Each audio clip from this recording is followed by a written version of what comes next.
একটা বাথরুমের কাজ আমরা সব ফিটিং করছি। এটা একটা আপনাদের যেটা হচ্ছে পানির টপ, আর এটা গরম, এটা ঠান্ডা পানির টপ, এটা গরম পানির টপ। গরম পানি যখন গিজার লাগাই এখনো এটা হচ্ছে মিক্সারের কনসেন্ট্রেটর টপ, জন্য এই যে এটা টাউল হ্যাঙ্গার। আর এটা হচ্ছে কন্ডিশন, এখানে মেয়েদের শ্যাম্পু বিভিন্ন রকম কসমেটিক রাখার জন্য। এই যে এটা ব্লগার,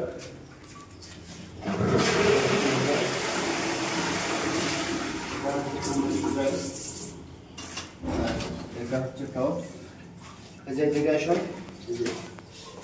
এটা হচ্ছে যে গ্লাস, এখানে বেচিং রাখার মতো জায়গা নেই, কারণ একটা গ্লাস আর এটা শেপ ফিটিং করে দিয়েছে।